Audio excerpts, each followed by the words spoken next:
Hi guys, and welcome back to my channel. This is a woman chess grandmaster, Atousa, and today I want to analyze a very nice and brilliant game for you guys. So this game was played by an Indian prodigy, Gukesh, and he played this game in 2019 in a tournament in Vietnam, which called Ho Chi Minh City HD Bank Open. And in this tournament he played very well, and I think this game was the most important game for him. And back then his rating was not that high like today, which is, I think he's around 2600 2700.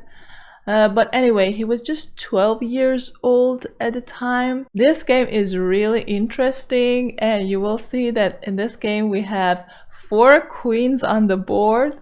So this game happened in a classical game, which is really rare when you promote your pawn and you have 2 queens as white and 2 queens as black. So there are 4 queens on the board. So let's get started. In this game, Demchenko is playing as white, who is a very strong grandmaster. As you can see, his rating was 2678. And Gukesh, who is only 12 years old, playing as black, and his rating is 2529. Okay, white started with e4, c5. So we have Sicilian defense here. Knight c3, knight c6. I'm gonna show you the opening quiet, fast, and I want to pause at the critical moment in the game. G3. White didn't want to go for an open Sicilian. Rook b8, knight e2, b5, bishop g2, b4, knight d5, e6, knight e3, knight f6.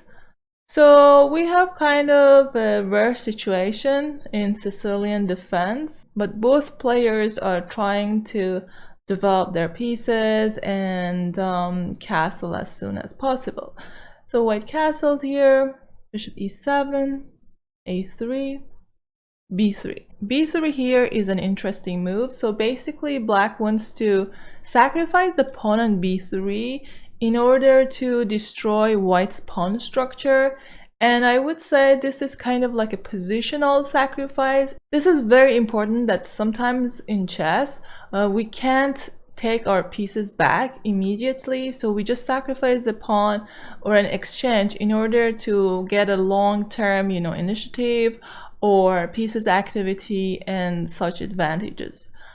So here white played c4, black castled, d3, d6, f4, knight d4, knight takes d4, d takes d4, knight g4, knight takes, queen takes, d5. Okay, black is trying to open up the position since the bishop on c8 is blocked. So white took the pawn, c takes d5, e takes d5. And as you can see here, we have a discovered attack. So the queen is under attack, he can't take this pawn. White pushed the pawn in order to block the light square bishop. Black took the pawn, bishop takes e4, and bishop f6. Bishop f6 is an important move because if white can play f6 later on, of course he can't push the pawn right now because the pawn is pinned. But if white can push the pawn to f6, then his bishop will be open and his rook can attack along the f5. So that's why this blockade is very important. You want to have your bishop in front of the pawn. So white played bishop f4. The rook is under attack. Rook b5. I mean, this rook doesn't have a lot of squares to move. b6 and b5 are the only squares, or I should say the only safe squares for the rook. So black played rook b5, rook ac1 here, bishop b7, a4, bishop takes e4, pawn takes e4. Okay, in this position white could also take on b5, but after this move black can take on d3. Black is attacking the rook and the pawn, and let's say after rook d1 black can play bishop c2, and the pawn on d4 is a really dangerous passed pawn, and the pawn can be pushed. The white king is really exposed. So even though black is down an exchange, but black has completely, enough compensation for the exchange, and this position considered to be better as black actually. Okay, so in the game, d takes e4 was played, rook e5. Rook e5 is another interesting move, and the idea is that, for example, let's say if we move the rook to b4, which looks like a safe square, but now suddenly white's pawns can, march down the board, and it's really difficult for black to defend the position. So, for example, let's say bishop e7, white can play f6, and white is threatening the bishop, and also a checkmate on g7. So this is a really bad position for black. Black moves the bishop, and it's just one move checkmate. And black can't take the pawn because the pawn is pinned. So that's why black more or less needs to sacrifice the exchange in order to blockade the white pawns. So rook e5, bishop takes e5, bishop takes e5, rook c5, d3. d3 is another tactical move here, which is really nice. And notice that Gukesh is only 12 years old in this game when this game was played. And you see that little tactical moves are really nice and very interesting here, because notice that if the rook takes the bishop, now black has a fork. Black can attack two pieces at the same time. Black can move the queen to d4, and not only the queen is checking the king, but also the queen is attacking the rook on e5, and black can simply pick up the rook on the next move. So that's why white can't accept this gift on e5. So white played rook d5, queen b6 check, king g2, bishop takes b2, queen d1. Okay, queen d1 maybe was not the best move in this position. A better move here could be queen f3, and the idea is to attack the pawn. But Demchenko thought, okay, queen d1 does the same thing. It's a little bit more passive than queen f3, but possible to play. Okay, here black played bishop f6, queen takes d3, b2. So black's b2 pawn is really strong here, although white can defend this position. But let's see how the game continued here. So white played e5, the bishop is under attack, bishop g5, queen b5, queen e3. So here is an important moment in the game. So whenever your opponent's king is exposed, you usually don't want to exchange the queens, especially in this case. If we exchange the queens, white is totally winning in this position. So we don't want to exchange the queens, we want to keep the queens on the board. Since the white king is exposed, there are some tactical moves here. That's why we need to keep the queens on the board. Okay, white is trying to exchange the queens, queens d3, queen b6, and a5. Yes, white could play queen b5 in this position, but since white's position is better, white doesn't want to go for repetition. And as you may know, if you repeat one position for 3 times, that game can be a draw. I mean, your opponent can just claim a draw. That's why white pushed a pawn here to attack the queen. Queen c6. Notice that the rook is pinned now. King h3, queen h6, king g2, queen c6, king h3, queen h6, and white played king g4, which is a kind of committal move. You're moving your king to g4, but the reason is, the reason that this move is the best move and black can't attack the king is that black doesn't have a light square bishop, and black cannot check the white king. So white king, even though the king is on g4, white king is safe here, so that is okay. And black has just 2 pieces to attack the king, and queen and the bishop are usually not the best combination. You know that queen and knight is better than queen and bishop. So that's why here king g4 is completely playable. Okay, so black played bishop c1, h4, covering the square on g5. And here black played queen c6, rook b5, e6, rook b3, queen a4 check, king h3, h5. So black is trying to get some checks on g4. King g2, king h7. And here white played a very good move. So I want you guys to pause this video and find the best move for white. What's the best move in this position for white? Okay, the best move here for white is to play e6. e6 is a brilliant move. And the reason is white wants to also create a passed pawn. And here the pawn on b2 can't be pushed, so white is trying to get his own pawn to the end of the board so he can promote the pawn. Here black played rook d8. The rook is attacking the queen. So the idea is that if the queen takes d8, black can take the rook. Here Demchenko took the rook on d8.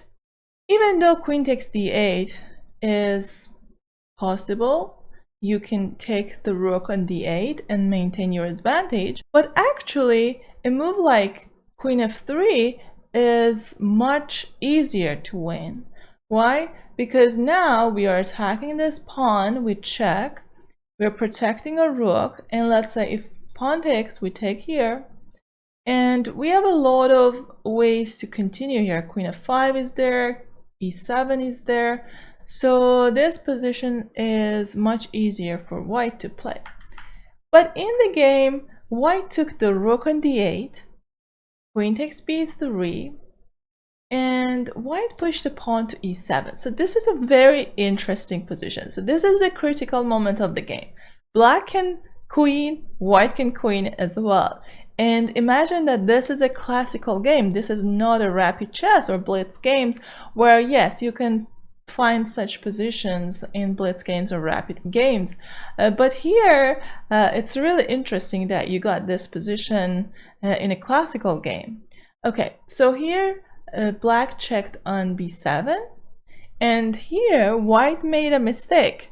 So I want you guys to pause the video and find the best defensive move for white. White made a mistake and white suddenly got a lost position. So I want you guys to pause the video and think about the best defensive move for white. Yes, the best defensive move for white is to play rook f3, which is kind of tricky, right? Because you don't want to pin your pieces. But this is the best move here. Why? Because let's say if black pushes the pawn to queen, we can queen. And let's say black takes the pawn here. We have two ways to continue. We can either play queen e2 to protect our rook, or we can go for an attack. Let's say queen g8 check, king h6, and then queen b6 check. So we are trying to exchange one of the queens, because with two queens on the board and an exposed king, it's impossible to defend. So we need to exchange one of the queens. Queen b6 check, queen takes b6, a takes b6, queen c2 check, rook f2, queen e4. Notice that if black wants to check from c6 to win the pawn on b6, we can take queen b6 and then rook f7. We want to checkmate on g7, and if the queen goes to b2, king h3, and now there is no other checks for black, and this position is winning for white. So instead of queen c6 in this position, if black checks from e4, we can play king h2, let's say bishop e3 to attack the rook, rook takes f7, bishop d4 to protect the pawn, and now white can play queen c8. And after bishop b6, we can take the pawn a6, and this position is winning for white. Why? Because we have a pin here, and let's say if black checks on c2, we can play king h3. Notice that black can't check on e2 because our queen is covering that square. And queen c2, king h3, there is no check on f5 because of the rook, there is no check on c8 because of our queen, and black doesn't have any other checks. So this position is winning for white. But let's go back and see what happened in this position. So white didn't find the best move, which was rook f3, and he blundered by moving the king to h3. Black is lost. So I want you guys to pause the video and find the best move, or I should say best plan for black. How can black win the game in 2-3 moves here? Yes, the best move here for black is to queen the pawn. So you promote your pawn to a queen, e8 queen, and now you have a great move here, a very nice sacrifice. You play queen takes f5 check. Why? Because if the rook takes the queen, we have one move checkmate.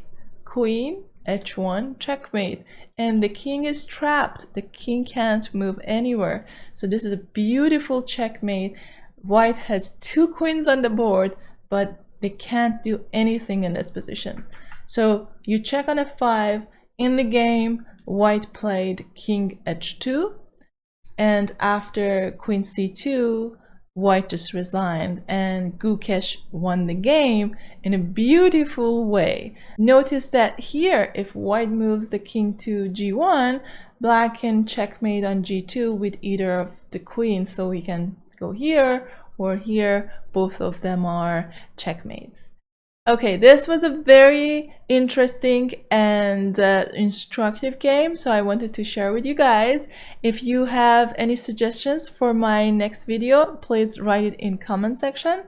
And if you like this video, please give it a thumbs up and subscribe to my channel if you haven't yet. Thank you very much for watching. I wish you a great day or night wherever you are, and I'll see you soon. Take care.